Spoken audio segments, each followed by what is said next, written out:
now we in previous what we call as in lectures, we have already covered the what we call as the life cycle. Is it visible to everybody now? Yes, sir. Yes, sir. Okay. Now we have already covered with some phases of this life cycle of IITL. So this is the ITIL is the one of the most important framework which has been implemented all over the industry all over the world. Now among these five phases, we have already covered these three phases, that is service strategy, design, and transaction.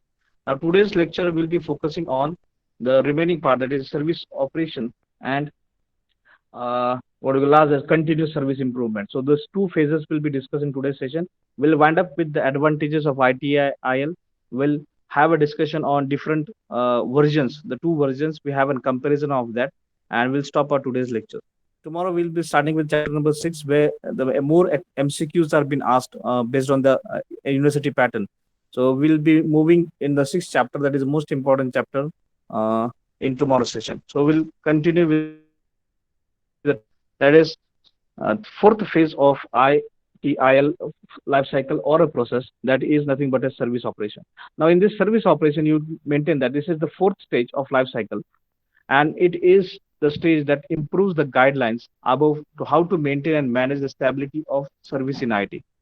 This helps in achieving the grid level targets. So this is the most important thing, that is we will be here for the purpose of achieving the grid level targets. The video is it visible to everybody now? No problem na? Yes. Yes, sir. Okay. Are you? It is visible to everybody. Okay. One second. I just want to check it.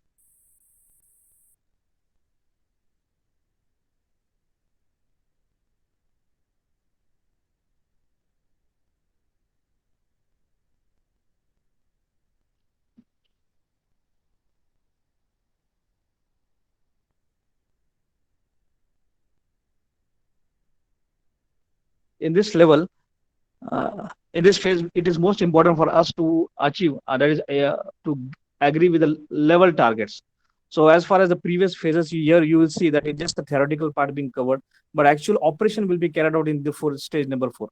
So the guidelines which are being created and which will be executed in this stage are most important as far as the execution, that is exactly the operation of a software is concerned. Now here you will find many people will be coming into picture. Now, this stage is also responsible for monitoring the services of IT and fulfilling the requirements. So, this the thing is that we will be focusing more on fulfilling the requirements. In this stage, all the plans of the what you call as transition and design are measured and executed for the actual efficiency. It is also responsible for resolving the incidents and carrying out the operational tasks. Now you'll see that these are the basic five, what we call as 6 phases, which we being carried out in this phase. The stages are like this: event management, access management, problem management, incident management, application management, and technical management. Now see, this is nothing but a flavors of managing events, problems, application, and technicality. All with the things which are related to the operation are managed here in this service operation. Now, what is exactly the event management comes here? Now, event management here is the main goal of is the management process that makes sure that the IT and CI are constantly monitored. Now, everywhere we will be monitoring the events. Now, various events are carried out in various departments. The intention of this phase, that is event management phase, is managing the events which are concerned with the IT industry, with the technical parts.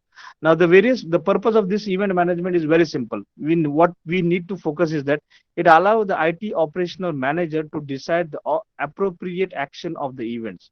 So it is helpful to the IT operational management to which event to be initiated and which event should be stopped. That is helpful for the IT operational manager. Now, it also provides a trigger for the execution of management activities of many service. So triggering is the most important thing being generated by this event management. And last, it helps in improving the basis of service accuracy. So the service accuracy is being focused here as far as the implementation is concerned. So the purpose is very simple: focus focusing only on the managing under the observation of IT operator. That's it. Now here we'll find this has been divided in two parts. That is the monitoring tools. So because we are managing the event, so what is most important for us is nothing but the tools. So here in version 3 of ITIL, we have two types of tools here. One is active monitoring tool and second one is passive monitoring tool.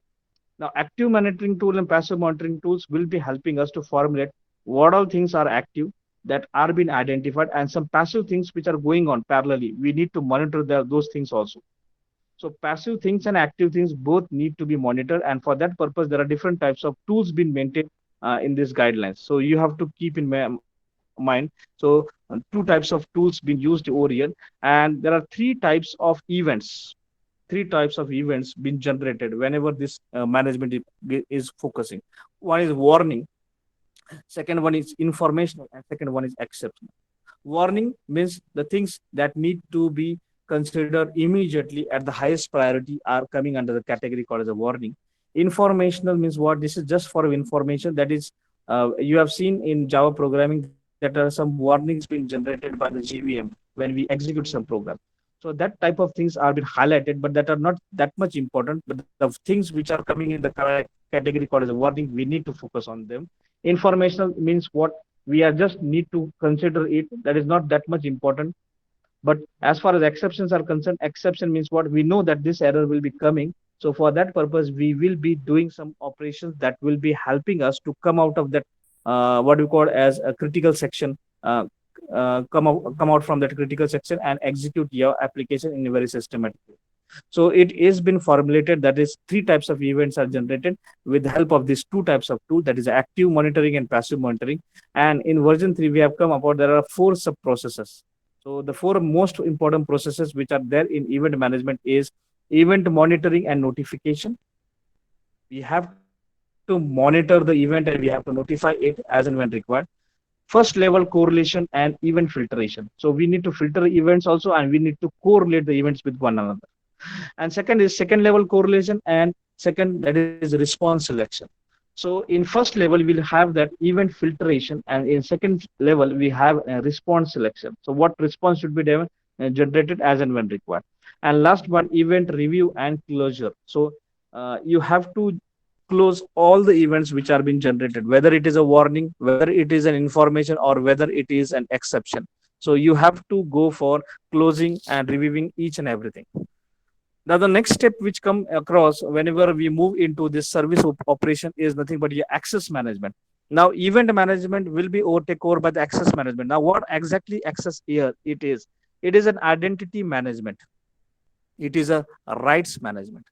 Okay, here the access management is playing a role in owner's point of view. Previously, the event management was in the focus of IT operators, that is IT operational manager were focused. The things were smoothing, were reducing the stress of IT manager. Here the access management will be helping us to help to boost our owners. So owners will be focused more here rather than any other thing. And we call this as an identity management also. We call it as a right management also. The role of this process manager is to improve the right to use the services for authorized user. Now, whenever we move into this type of management, we have to keep in mind these are used for the purpose of creating policies and guidelines that are defined by ISM. Now, what is exactly ISM? ISM is nothing but information security management. So, access management is nothing but focusing the what we call a security of the owners. So, you have to keep in mind the access management is nothing but we will be focusing on what we call as owners for the purpose of information security. Now, as far as the six activities which are being carried out over here in this stage is that request access, verification, provident rights, monitoring, lodging, and restricting. So here the focus will be on access, verification, provident rights, monitoring or observing the identity states, logging and tracking status, and restricting and removing rights. So these are the basic six activities and being carried out into this. And whereas this in version number 3, we'll find there are two sub things been added. Two sub processes are being added as far as the version 3 is concerned. That is maintenance of catalogs and user roles and access profiles, so that who will do what work that has been monitored and that has been finalized over here as far as the access management is concerned, and processing the user access requirement. Okay, so these are the two basic what you call a sub processes being carried out as far as the uh, access management is concerned. After this, one more management is there as far as diagram. You just see in this service operation there is a service desk, there is incident management, problem management, access management, event management, request fulfillment, technical management, application management, and IT operational management. These three are most important. These are the part and parcel of these operations. So now we'll be talking about this problem management. Now, problem is very critical. Yeah, the process of problem management plays a role on its owners as an owner. The main goal of this management process is to maintain or to manage the life cycle of all the problems. So the problems which are been identified need to be tackled, need to be tracked through this process. Now here we call this as an unknown cause or event of one or more incidents. So this framework will be focusing on the unknown causes or event of one or more incidents. The things which are coming, the problems which are being faced frequently, these things are being formulated and the observation is done by the manager as an owner in problem management. Now, the root causes of the problems are being identified over here. What is exactly reason behind those problems that have been identified, and after that 10 activities are formulated so that the life cycle of problem management will be completed. Now 10 most important activities which are being carried out in problem management is problem detection, first one. Second one is problem logging.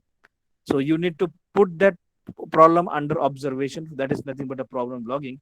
Then categorizing the problems. What is the serious, what is not serious, and what need to be having more focus immediately. That need to be categorized. After categorize, prioritising is important. Category के बाद priority देना जरूरी कि कौन सी चीजें हमें सबसे पहले करनी जरूरी है. So that is nothing but prioritizing. Then investigation and diagnosis of exact problem. Investigation and diagnosis. After that, identify workaround and raising. After that, raising a known error record. And after the record is being generated, resolve the problem. Again, resolving the problem is done and problem closure is been done. This is the most important task being done by these people, that is problem closure. And finally, major problems review is been maintained. The documentation that is been related to this phase is been maintained. So detection, it starts with detection and it ends with the problem closure. And each and every phase which is residing in between is focusing on resolving the problems. Resolving the problems. So detection and with the final closure is been maintained with the internal this seven stages which are being carried out: categorization, prioritization, diagnosis, exact solution for this problem, and we need to document everything. So here it is nothing but a problem management, and it is been done by the IT experts. It is been done by the IT expert because it's a technical part. After that, there is an incident management. One more type of management has been done, that is incident management. Problem will become with some incidents. So incidents means what? The things which are not under your control. It may happen at any situation. So incident management play a role of an owner again here. The main goal of this management process is to maintain or manage the life cycle of all the incidents that happen in the service of IT. So problems are somewhat different. Incidents are somewhat different. Problems need a solution. Incident don't need a solution. It need to be tackled very systematically. So here, what you have to do is that you have to maintain the 9 sub processes to manage the incidents which are being tackled, which are being occurred in the system. That is incident management support. You have to do first one, that is a support. And incident logging, you have to do categorization. Again, just like a problem, you have to do for logging, you have to go for categorization, you have to go for proactive user information, a first level support and immediate incident resolution, second level support and incident resolution. Because here you will find there are two levels: first level initial support and second level support. So two types of supports have been provided here. And after that, you have to handle the major incidents. Problems are need a solution, whereas incident need to be handled. So you have to handle those incidents. And incident monitoring and escalation you have to do. You have to closure all the evidences and yeah, we have to close all the and evaluate all the incidents which are been there, and finally you have to manage reports. This is the most important thing. That is the thing you have identified. You have to maintain the reports for the corresponding incidents which has happened. So this is nothing but the incident.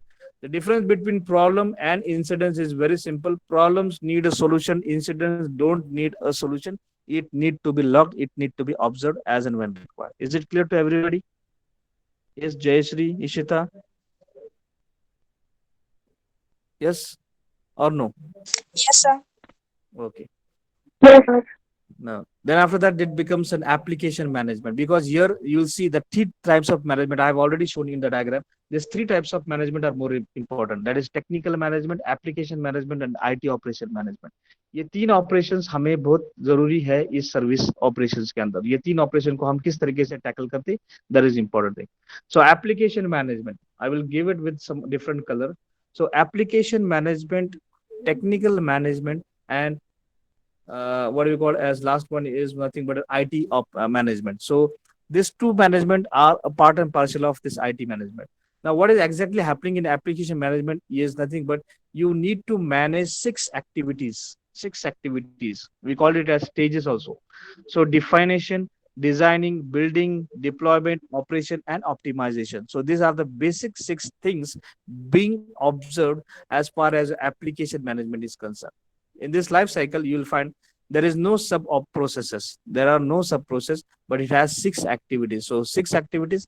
You have to define your application. You have to design your application. You have to build. So actually, software developers are working in this part. Are working in this part. Total application, the total technical things are been identified, and all problems are being solved as far as the application is concerned into this phase called as an application management. And the person who is responsible is nothing but application analyst. Application analyst is the person who is looking after this process. The role is very systematic. He's the owner, and he will be looking after each and everything as far as application management is concerned.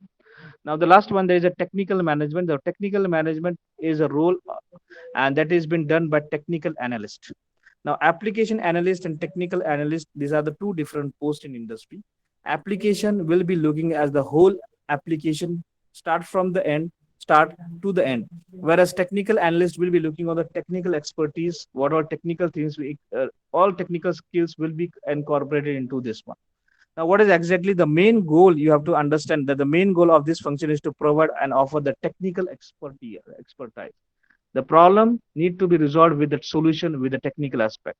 Here you will find the supports, the maintenance, and the management of IT infrastructure is being done in this life cycle. Support, maintenance, and management of all IT infrastructure is being carried out. And the role of technical analyst is to develop the skills which are required to operate day-to-day operations of IT infrastructure. So the technical analyst is nothing but the person who will be developing a skill as and when required to resolve day-to-day operations, problems generated into day-to-day operations, and the problems being faced by IT infrastructure. That's it. Under this management, you will find there is no sub processes. It's very simple. There is no sub process. Yes, only the team will be observing and finding its solution. And this how the fourth number phase is completed. Now the last phase, as far as the diagram is concerned, there is only last stage, and the name of the stage is nothing but a continuous service improvement. And for this phase, you have to carry out all these things. You have to carry out all these things. So we'll move towards this. This is the fifth stage of life cycle, and this is the what we call as ongoing continuous phase. Continuous phase, it will never stop. Now you have to keep in mind these are the basic objectives or goals of what we call as this CSI, that is nothing but a continuous service improvements. We call it in a shortcut way, that is CSI, continuous service improvement. And what is improved? To improve the quality services by learning from the past failures. So we will be checking the past failures, and based on that the quality will be improved. This is the first goal. Second, it also helps us to analyze and review the improvements opportunities in every phase of life cycle. So the previous four phases will be observed under the leadership of the technical team, and it will be analyzing and it will be reviewing all the opportunities in the upcoming days. Third one, it will also evaluate the service lifecycle achievement result. Service lifecycle achievement result will be again evaluated. It will also describe the best guidelines to achieve the large scale improvement. So the best guidelines will be formulated again and again. And last one, it also help in describing the set of KPIs, that is key process information, which is a process of metric driven to evaluate and review the performance of the services. So KPIs will be generated, and this KPI will be helping us to go continuous service improvement. So this is nothing but just like an agile. You will be doing all your improvement as and when required. As far as this force is concerned, the following are some of the stages of CSI. That is your continuous service improvement. That is service review, process evaluation, definition to your CSI, investigate and monitoring of CSI initiatives. So definition and monitoring, these are the two things which are being carried out with the review and evaluation. I think this is clear to you. This is the what we call as a life cycle of ITIL, and this is nothing but a library. L stands for library, and here in library we need to know the benefits. So here we have some formulated some benefits as far as ITL. If you are implementing this in industry, the best improvement, that is you will be increasing the customer satisfaction. This is the first important benefit after implementing ITL. Your customer will be satisfied. Second, it will be a clear structure for a organization, what to do, when to do, how to do, where to do. So all questions, problem as far as organization is concerned, you will get an answer due to using these guidelines. Controlling infrastructure services, the infrastructure you are using for the implementation of application will be under your control if you are using this ITIL as a framework. And next one, it will be improve the decision making also. So for what problem, what solution should be identified, that will be put it into a guidelines and that can be used. Then there will be a financial management, because this is the first stage where everything, all things that are concerned with the finance will be under the observation and which will be managed and maintained by the different teams at different phases. So financial management will be achieved. And last one, it will improve the service availability. So availability, as far as the service, the product is concerned, it will be maintained. So as far as the benefits are concerned, I think these are the six most important benefits will be achieved after implementing ITIL framework in your real life scenarios. Is it clear to everybody? Yes or no? Yes or no? Yes, sir. Okay. Now the last, second last point of this chapter, that is what is ITL version 2 and ITL version 3?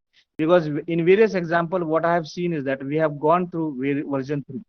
And as far as the history is concerned, nowadays we are in the version ITL version 3, that is V3 version. So we should know the difference between version 2 and version 3. So this we have put it into what we call as a table format, and we will be talking about these differences. So the previous version, that is ITIL version 2, was focused on product, process, and people. Only three things were focused as far as version 2 was concerned. In version 3, you will find it has focused on product also, process also, people also, and one more P has been added over here, that nothing but a partner. The all suppliers which are directly or indirectly concerned with your application will be considered here. The partners in the sense of your customer also, in the sense of the technical teams which will be adding, which will be the third party or which will be the support to your application, they are also considered in this version 3. So three P's will be overcome with the fourth P, and the fourth P is nothing but the partners will be considered. Second, as far as we version second is concerned, the process oriented, it was a process oriented approach. It was process oriented approach, only process for focus. Whereas you will find in version 3, it is life cycle based approach. So the phases will be coming again and again. So that's why the word here we have seen continuous. The word continuous has come. It means the cycle will never stop. It will go and go continuously, the cycle will be moving. So that's why it is called as a life cycle. Whereas the process has a start, has an end also. So process are only one dimensional. It has a start, it has an end. Whereas in life cycle is a continuous ongoing process. So it has a starting point also, but it has never ending point. So this is the one of the most important benefit as far as version 3 is concerned. Then in version 3, version 2, you'll find that the security management is a part of evaluation. Security management is a part of evaluation, whereas security management is a separate process in version 3. So focus is on security as far as version 3 is concerned. One more difference is that emphasis on service design and service strategy is carried out in version 2, whereas equal attention is given to all process. So all four, five process which are there, all will have an equal what we call as weightage, which was not possible in version 2, but in version 3 it is giving the what we call as emphasis or equality to all the process. And the last and important differences between the two in version 2 compared to 10 process and 2 functions are there, whereas here you will find 28 process, 26 process and 4 functions are been identified. 26 process and 4 functions are there, whereas you will find here there is only 10 process and 2 functions. So this is that is version number 3 is most important, and it has been implemented in all industry. Is it clear to everybody? Yes or no? Yes, sir. Okay. Yes, sir. Okay. Last, we'll be winding up with this part. That is nothing but the advantages of ITIL. So why we should use this, or what is the benefit that is most important? The first one, the most important benefit is that is one of the best advantage of ITL is that it help in increase the customer satisfaction. This is the most important thing that is been helping us to move towards this type of frameworks. So customer satisfaction, the first important thing. Second one, it allows the manager to improve decision making process. So what it will be helping us, the IT managers will be helping to make decision more quickly and more precisely. Second most important benefit. Third, it is also used to for creating and cleaning structure of organization. So the ultimate goal is that nothing but the structure of organization is going reviews, and the new structure that is coming that will be helping us to build a very good organization. So you'll find the culture of Google is somewhat different, Facebook is somewhat different. So that type of culture is generated by implementing this type of frameworks in your application. Okay. The number fourth is that it also helps the manager to control the infrastructure services. So the controlling of infrastructure is again most important because most finance can be what we call as financial things can be maintained if you are managing your infrastructure services. So this is one more important thing. Next one, it improves the interaction between the customer and the customer, what we call a service provider. So the thing is that the interaction between the customer and the service provider will be increased by implementing this phase.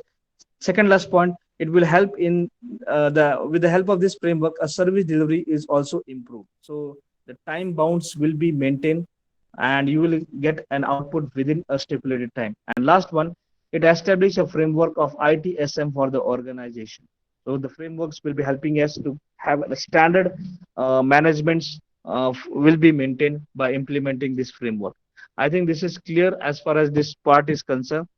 Uh, do you have any problem? You can speak with me and we'll have a discussion as far as this part is concerned. Yes. Any question? Any doubts? Yes.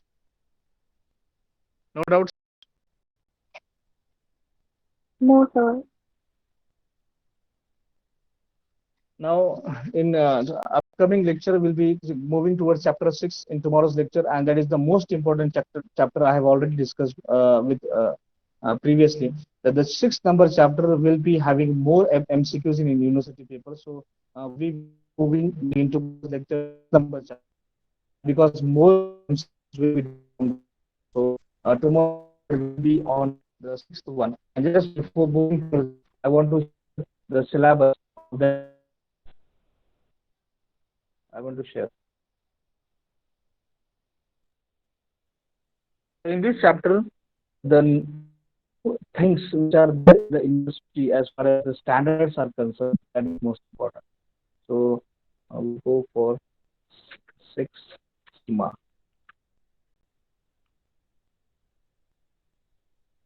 So the sixth number chapter, that is software development process and quality assurance, and it is again a very and I have to cover in my next sessions.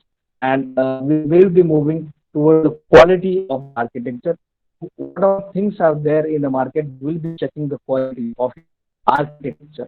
So there is CM level, there is CM modern are there, there is ISO standards are also available, there is Six Sigma, there is Lean, there is Lean Six Sigma, there is a Prince type of standards, there are MSC standards, there are BOK standards. So these are the basic standards. There are seven types of standards which are working in industry for the purpose of checking the quality of the architecture. So in tomorrow's lecture, we'll be talking in detail about this different types of what we call as uh, standards available in market, and actually these are being implemented by the companies for checking the quality of the architecture. So in tomorrow's lecture, we'll be focusing on the chapter number 6, and we will be moving into detail what exactly the CMM, what that is CMM levels are there, how much levels are being there, which company comes under which level, because all company, you all industry, that is Tech Mahindra or Infosys or Accenture, are always given a CMM level. So whether it is CMM level 1, 2, or 3, or 4, what is exactly the level means. So that will be going into discussion in tomorrow's lecture. Before that, if you have any doubt, you can speak with me as far as the syllabus is concerned. I just want to again revise you that the chapter number 1, the is most important chapter. You have to be ready with all the things what we have discussed as far as the theory part of the chapter is concerned. MCQs may be asked on your theory part only. Second important thing is that we have gone through this 6 types of frameworks, and I think these frameworks you need to mug up the loop and hose, the advantages and disadvantages, and for what purpose this framework is used. And we have gone through different examples also where this framework is used, that TOGAF or COBIT or ZenMax, the framework where it is implemented. This is again most important. Chapter number 3, we have focused on all the technical themes, all technical frameworks which are available for creating a web application, Android application, or a Windows application, or any programming. So what all softwares available, we have gone into this detail, and the question bank you need to generate, that is MCQs will be asked on this type of only. What is DevOps? What is microservices? And I think we have already in more detail as far as this chapter number 3 is concerned. Chapter number 4, we have started, and we are in the focus of ITIL frameworks. So I think based on this ITIL framework, we have talked about the security, we have talked about the structure, behavior, services, implementation, and operations. So if you are clear with this frame, what we call as a life cycle of ITIL, all these things we have already gone into detail. What are operations we have done? What are securities we have maintained? So these things we have already been covered into this chapter number 4. Chapter number 5 will be focusing on real life implementation of architecture. That is, we will be understanding the context of exactly the framework, how this architecture framework will be helping us to improve the enterprises, that is a enterprise transformation, how these architectures which we have discussed previously will be helping us to solve or to create a solution architectures, how these IT solutions, what we call as a framework, will be helping us to build a very good architecture or package-based solutions. How this architecture will be helping us the functional and design authenticity, and what are the roadmaps for this architecture framework. So this is just a theoretical part. We'll have a discussion of this chapter after completing the 6th chapter. And from my point of view, this chapter is most important, and you should know each and everything of this part. What is exactly the CMM is, what is exactly the ISO is, what is exactly the Six Sigma and Lean means. So the upcoming chapters will be focusing, that is the 6th chapter is most important. And in tomorrow's lecture, we will be talking about the CMM level in more detail and more precise way, so that you will be familiar with the standards which are implemented in the industry as far as the quality assurance is concerned. Okay, this was the review of the syllabus, and you can visit the portals just like this open group. You can go for itgi.org. This is one of the portal where this framework, that is ITIL, is been discussed in more detail and precise way. You can go for downloading this type of reference books also online. These reference books are available. If you want to go into detail, you can go into detail for that also. If you have any doubt, you can speak with me, because in upcoming month itself, we will be winding up with the syllabus of this chapter. If still you find any problem, you can the open you can speak with me in the upcoming lectures or now also. If you have any doubts, if you need to revise some things again, you can speak with me. The same will be revised as and when required. Yes, any question, any doubts, any problems? No problem. No No, problem. sir.